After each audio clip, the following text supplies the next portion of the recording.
নির্বাচন কমিশনের সীমানা পুনর্বিন্যাস না করার দাবিতে তৃতীয় দিনের মতো দেশের বিভিন্ন স্থানে বিক্ষোভ করেছে সাধারণ মানুষ। ফরিদপুরের ভাঙ্গা উপজেলার আলগী ইউনিয়ন ও হামিরদী ইউনিয়ন দুটি নগরকান্দা উপজেলায় অন্তর্ভুক্ত করায় ঢাকা-খুলনা মহাসড়ক ও ফরিদপুর ভাঙ্গা মহাসড়কে গাছ কেটে ও টায়ার জ্বালিয়ে সড়ক অবরোধ করে রেখেছে স্থানীয় এলাকাবাসী। ভোর থেকে দুই ইউনিয়নের সীমানাবর্তী হামিরদী বাসস্ট্যান্ড ও আলগী ইউনিয়নের সুয়াদি বাসস্ট্যান্ড সহ বেশ কয়েকটি জায়গায় অবরোধ করে। এতে কয়েক কিলোমিটার এলাকা জুড়ে দীর্ঘ যানজট তৈরি হয়েছে। এদিকে বাগেরহাটে আসন বিন্যাসের প্রতিবাদে সকাল সন্ধ্যা হরতাল চলছে। সড়কে সড়কে ব্যারিকেড দিয়ে জেলা বিএনপি জামায়াত সহ সর্বদলীয় সম্মিলিত কমিটির নেতৃবৃন্দরা এই কর্মসূচি পালন করছে। বাগেরহাটের বিলুপ্ত সংসদীয় আসন পুনর্বহালের দাবিতে টানা ৪৮ ঘন্টার হরতাল চলছে। সেখানে আছেন স্টাফ করেসপন্ডেন্ট আবু হোসেন সুমন, সরাসরি যুক্ত হচ্ছেন তিনি। সুমন, হরতালের চিত্র কেমন দেখতে পাচ্ছেন আর কি দাবি হরতালকারীদের জানাবেন?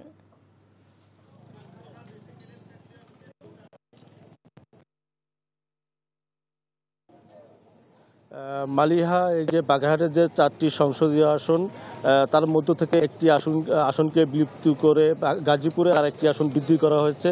তো বাগেরহাটের যে ৪টি আসন ছিল, এই ৪টি আসনই পুনর্বহালের দাবিতে কিন্তু আজ ভোর ৬টা থেকে ৪৮ ঘন্টার হরতাল শুরু হয়েছে। এর আগে সোমবারও দিনভর হরতাল পালন করেছে বিএনপি, জামাত, এনসিপি সহ সকল সর্বদলীয় দল।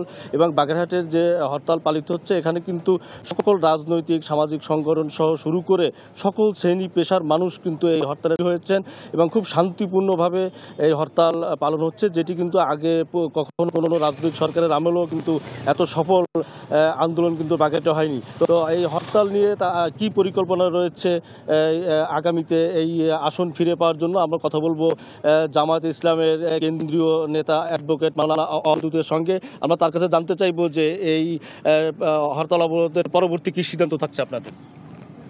বাগেরহাটের ৪টি আসন কমিয়ে ৩টিতে পরিণত করার প্রতিবাদে বাগেরহাট সর্বদলীয় সংগ্রাম কমিটি আহত হরতাল চলমান। টানা ৪৮ ঘন্টা হরতাল চলবে। আমাদের এই হরতালে সমস্ত জনগণ, বাগেরহাটের সমস্ত জনগণ নেমে এসেছে, স্বেচ্ছায় এবং স্বপ্রণোদিত হয়ে নেমে এসেছে। আপনি রাস্তাঘাটে দেখলে দেখবেন সব জায়গাতে মোড়ে ঘাটে সবাই নেমে এসেছে। দাবি, আমাদের ৪টি আসন পুনর্বহাল করতে হবে। ভৌগোলিক অবস্থানের দিক দিয়ে বাংলাদেশের ষষ্ঠ।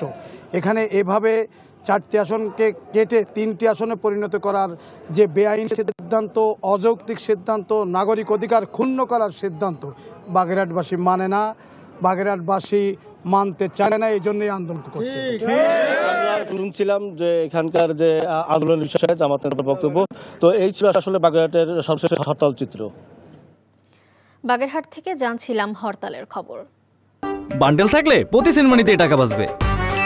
বিকাশ সেনমানি বান্ডেল কিনে জিতুন প্রতি লেনদেনে।